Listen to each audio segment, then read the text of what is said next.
آج کا دن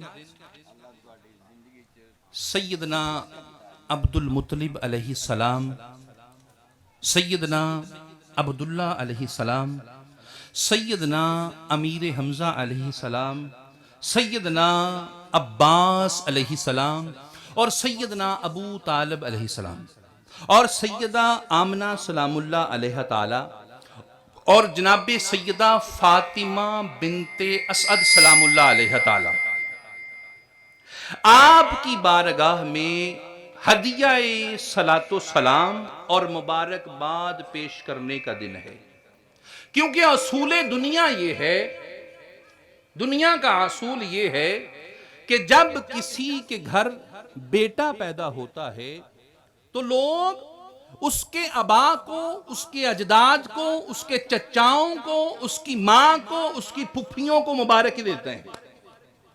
تو آج کا دن جناب عبدالمطلب سے لے کے جناب ابو طالب تک سلام پیش کرنے کا دن ہے، مبارکیں دینے کا دن ہے۔ بعض لوگ یہاں پر اہل محبت ہیں لیکن جناب ابو طالب کا نام لیتے ہوئے ذرا ہچکچاتے ہیں۔ دوستان محترم، شرمانا نہیں ہے، محبت کا سودا ہے، جسے پسند آئے قبول کر لے، جسے پسند نہ آئے رکھ کے چلا جائے، کسی سے شکوہ نہیں۔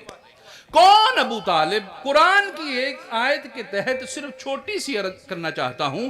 اللہ رب العزت ارشاد فرماتے ہیں الم یجدک یتیما فآویٰ، کہ محبوبہ جب ہم نے آپ کو یتیم پایا، جب ہم نے آپ کو یتیمی کی حالت میں دیکھا، ہم نے کیا کیا؟ آپ کو ایک عظیم آغوش عطا فرما دی۔ اب ایمان سے بتائیے، جب حضور یتیم تھے کس نے پالا؟ وہ کون سی آغوش تھی؟ پہلی آغوش تھی جناب عبدالمطلب کی اور دوسری آغوش تھی جناب ابو طالب علیہ السلام کی۔ اور میں یہاں پر عرض کرنا چاہتا ہوں دوستان محترم، جس کے پاس کافر بھی اپنی امانتیں رکھیں اسے محمد کہتے ہیں، اصول ہے۔ اب پڑھ کے دیکھیں، حدیث ہے، طریق ہے۔